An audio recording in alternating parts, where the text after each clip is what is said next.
മുഖ്യമന്ത്രിയുടെ വിരുന്നിൽ ലോകായുക്ത പങ്കെടുത്തത് ധാർമ്മികമായി മാത്രമല്ല സുപ്രീം കോടതി മാർഗനിർദ്ദേശങ്ങളുടെയും ലംഘനമാണ്.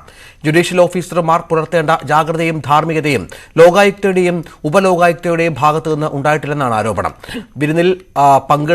ഇതിനിടെ ലോകായുക്ത വിരുന്നിൽ പങ്കെടുത്തതിനെ വിമർശിക്കുന്നത് ഔചിത്യമില്ലായ്മയാണെന്ന വാദവുമായി ഇടതുമുന്നണി കൺവീനർ ഇ.പി. ജയരാജൻ രംഗത്ത് വന്നു.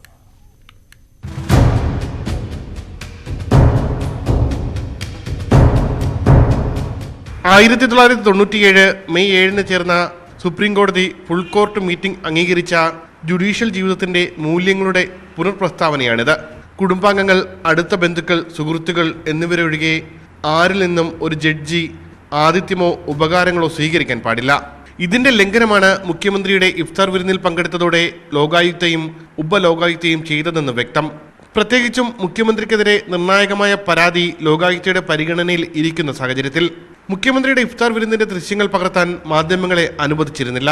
പകർത്തിയ PRD ആകട്ടെ ലോകായുക്തയുടെ ദൃശ്യങ്ങൾ ഒഴിവാക്കിയാണ് മാധ്യമങ്ങൾക്ക് ഇഫ്താറിന്റെ ദൃശ്യങ്ങൾ നൽകിയത്. PRDയുടെ വാർത്താക്കുറിപ്പിലും പങ്കെടുത്ത പ്രമുഖരിൽ നിന്ന് ലോകായുക്തയുടെയും ഉപലോകായുക്തയുടെയും പേരുകൾ ഒളിപ്പിച്ചു വെച്ചു.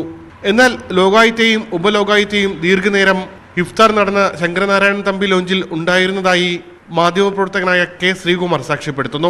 ഒരു സീറ്റിലേക്ക് മുഖ്യമന്ത്രി ചെന്നപ്പോഴാണ് പെട്ടെന്ന് അവിടെ ഇരുന്നയാൾ എഴുന്നേറ്റ് കൈകൂപ്പുന്നത് കണ്ടപ്പോഴാണ് ഇത് നമ്മുടെ ലോകായുക്ത സിറിയക് ജോസഫ് ആണല്ലോ എന്ന് എനിക്ക് തോന്നുന്നത്. ഞാൻ ചെന്നപ്പോഴത്തേനും പെട്ടെന്ന് തന്നെ മുഖ്യമന്ത്രി എന്തോ കാര്യങ്ങൾ അങ്ങോട്ട് സംസാരിച്ചു. അപ്പം അതൊരു അസ്വാഭാവികത തോന്നി. കാരണം സിറിയക് ജോസഫിനെ പോലെ ഒരു ലോകായുക്ത, ഒരു ന്യായാധിപൻ ഇങ്ങനെയുള്ള ഒരു വിരുന്നിന് വരുന്നതിൽ ഒരു പൈത്തിക്കേട് അല്ലെങ്കിൽ ഒരു ശരിയല്ലായ്മ എനിക്ക് ഫീൽ ചെയ്തിരുന്നു.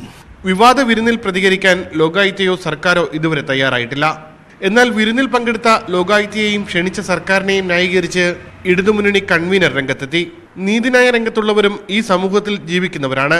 അവരും സമൂഹത്തിലെ ഇത്തരം പരിപാടികളിൽ പങ്കെടുക്കുന്നവരാണ്. വിവാഹങ്ങളിലും വിരുന്നുകളിലും മരണങ്ങളിലുമെല്ലാം പങ്കെടുക്കാറുണ്ട്. അതെല്ലാം മാനുഷികമായ നടപടികളുടെ ഭാഗമാണെന്നാണ് ഇ.പി.യുടെ ന്യായീകരണം. ന്യൂസ് 18 തിരുവനന്തപുരം.